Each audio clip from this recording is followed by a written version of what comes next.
My name is Mark Morton. I work at the Center for Teaching Excellence at the University of Waterloo, and this presentation is called Smartphone Pedagogy.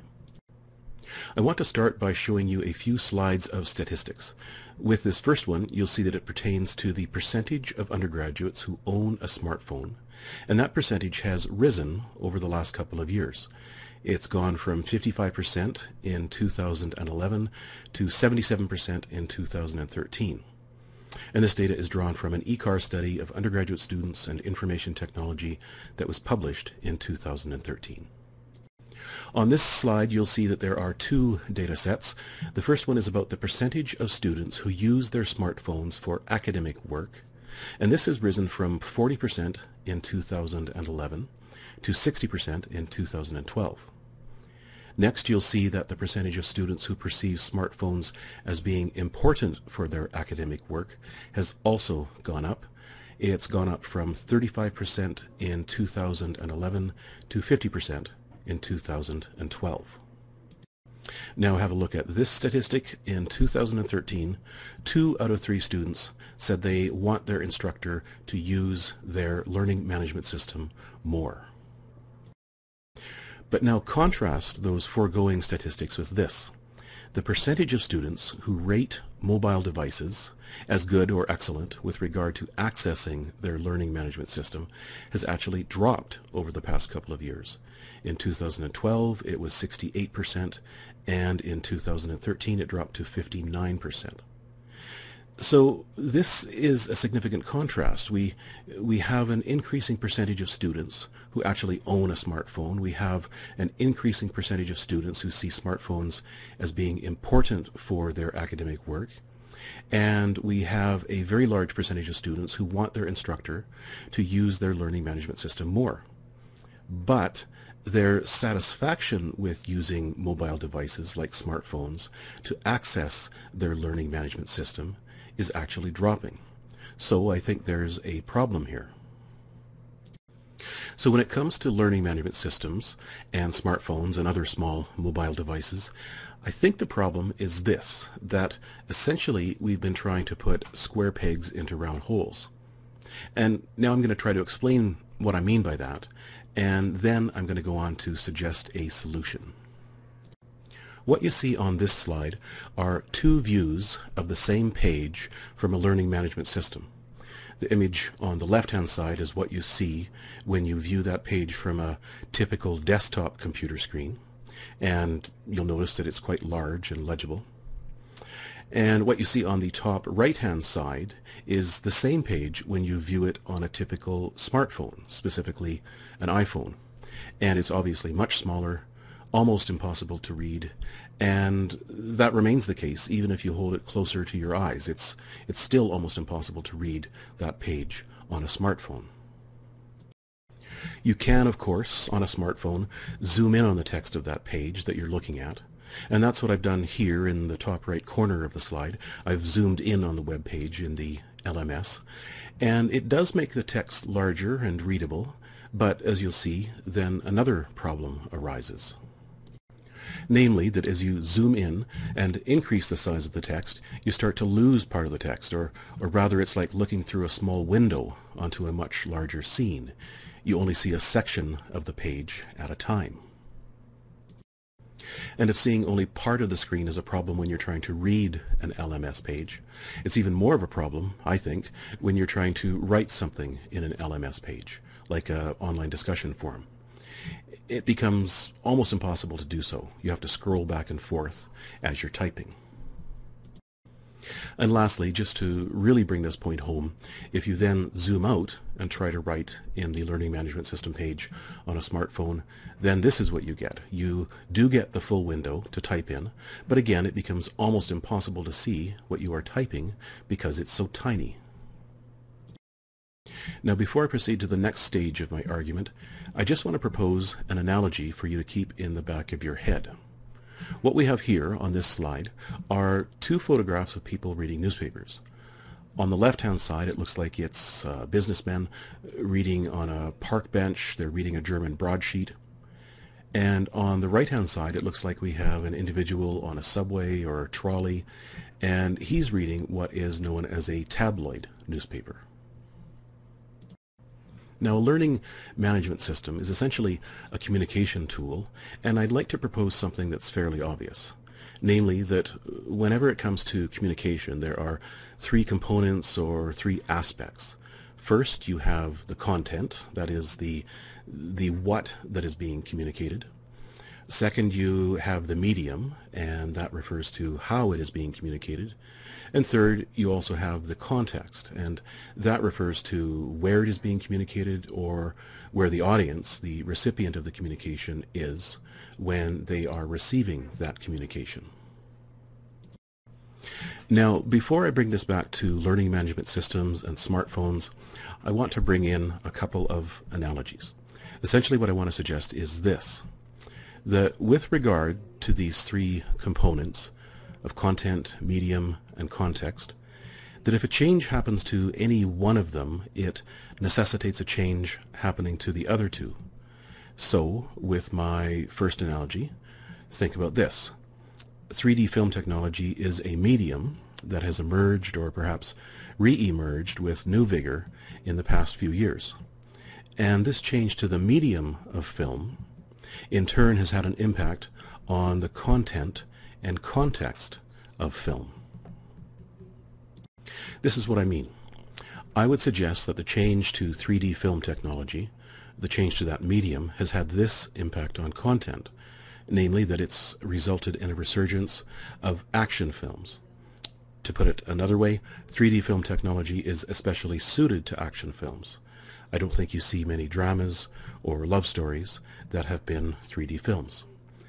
They tend instead to be action films or science fiction films, those kinds of movies.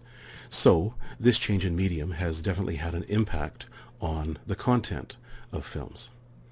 But additionally, as we'll see in the next slide, the change to 3D film technology, to that medium, didn't just have an impact on the content, but also has had an impact on the context.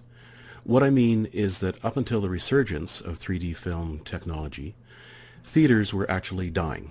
Fewer people were going to theaters because they could simply watch movies at home, either on DVD or streaming over the internet.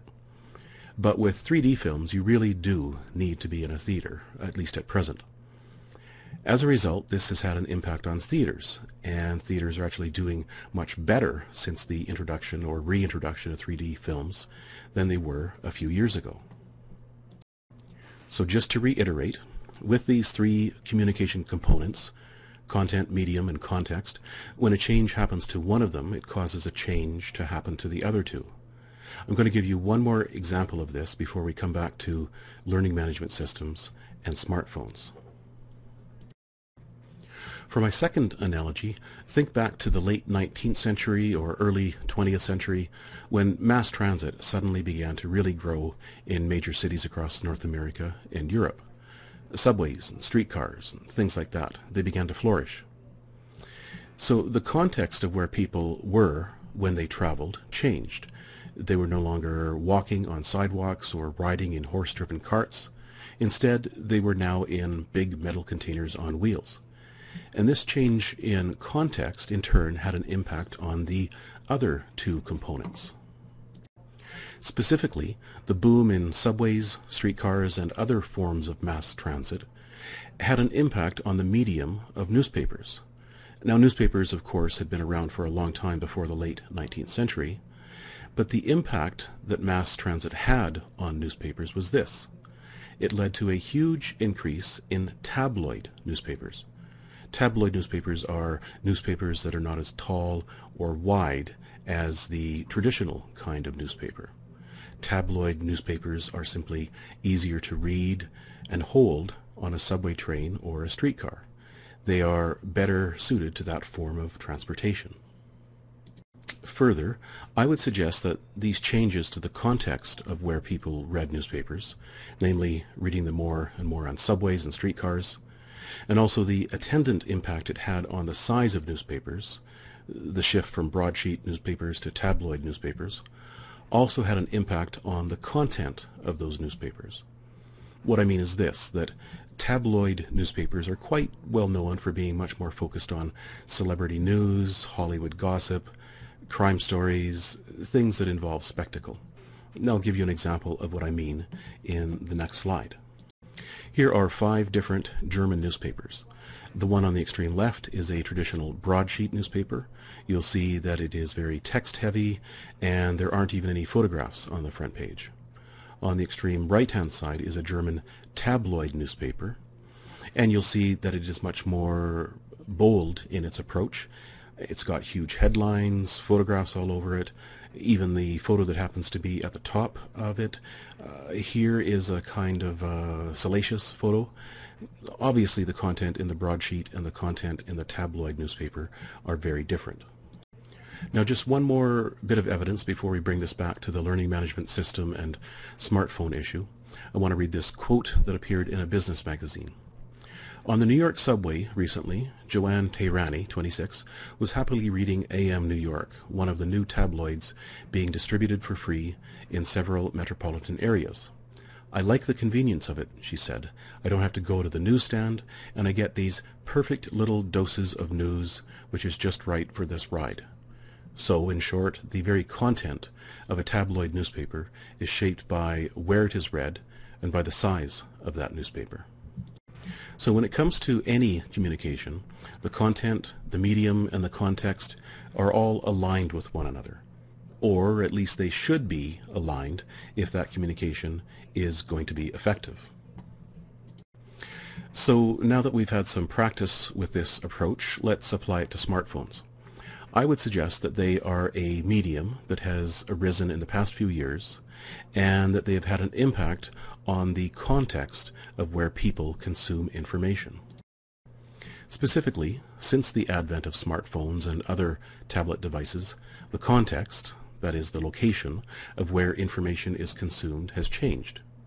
It's changed to become much more informal, so places like cafes, couches, in bed, people are consuming information in those kinds of places to a much greater degree than they did before the advent of smartphones and other mobile devices. But what about content? How has content, specifically learning management system content, changed with regard to smartphones? Well, I would suggest that content, when it comes to learning management systems, has not changed since the advent of smartphones and other mobile devices, and that this has led to a misalignment that is really kind of causing a breakdown in this specific kind of communication. And it results in what we saw at the beginning of this presentation, where a growing number of students have smartphones, a growing number of them believe it's important for their academic studies, and a significant percentage of students want their instructors to use their learning management systems more. But a growing number of students are also dissatisfied with using a smartphone to access their learning management system. So we need a solution, and that's what I'm going to turn to now. So the solution that I'm going to suggest is that content for learning management systems, or at least when it comes to learning management systems being accessed by smartphones, is that they need to shift toward or integrate something that I'm going to call glimpse concepts. What are glimpse concepts? Well, I would suggest that they are analogous to but distinct from another concept which you might have heard of called threshold concepts. Threshold concepts are like portals. That is, they are like a cognitive gateway through which students must pass in order to experience a paradigm shift that will transform how they think about a discipline. I'm suggesting that glimpse concepts are like portholes. They are windows through which students get a quick look at key ideas or landmarks in a discipline's topography. Or if you want a different visual metaphor for what glimpse concepts are, they are like hooks that you hang in pegboards to hold tools that you will acquire later on. Now, I like visual metaphors and analogies, so please bear with me while I give you one more as I try to explain what glimpse concepts are, and after that I'm going to give you some examples of glimpse concepts as well. So, This is a photograph of the night sky, and if you know a little bit about constellations, you might even recognize the constellation that is depicted here. It's Orion. But if you said to a student, "This is the constellation Orion," and simply presented them with this photograph of the night sky, they might not really know what you're talking about. They might say, "Which stars? What is it supposed to form?" So you have to give them some further information. So what you might do to assist students is you might take the photograph and enhance it by highlighting the stars that form the constellation of Orion and labeling them with the names of the stars. To me, this is analogous to what glimpse concepts do. They provide an overview, or the word I like to use is that it provides a topography of the discipline or the concept in question. What it then allows students to do is this, as you'll see on the next slide. It allows students, or puts them in a position where they can then make connections between those landmarks in the topography of that system of knowledge. They can connect the glimpse concepts, or the stars in this case, and out of those connections they begin to see the contours of that body of knowledge. And once they have the contours, once they can see the topography of that body of knowledge, then they can begin to deepen it. And that, to me, would be analogous to providing them with information about the myth of Orion, who he was, who he fought, when he was believed in, things like that. So the last thing I want to do is give you some actual examples of what I consider to be glimpse concepts. And I'm going to use linguistics, and specifically etymology, the study of word origins, as the discipline for these glimpse concepts. Here's my first glimpse concept framed as a question. Are crayfish a kind of fish? Now, even before we look at the answer, I want to point out a couple of things. The text for this question easily fits on the screen of the iPhone, and there's even room for an image which should help to reinforce the text-based question. The answer to the question, are crayfish a kind of fish, is no. They're a crustacean. The fish part of the name arose as an unwitting corruption of their French name, crevice. This French name in turn came from the old German word krabitz, meaning crab. Linguistic corruption occurs when people alter a word's spelling or pronunciation due to a misunderstanding. You'll see the word corruption is in red, and that really is the glimpse concept that I want to convey through this question. This idea of linguistic corruption is one of the pegs or landmarks in the study of etymology.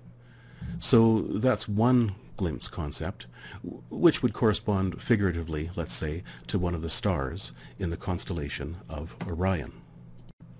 Okay, here's another question that I'm using to convey another glimpse concept in the field of etymology.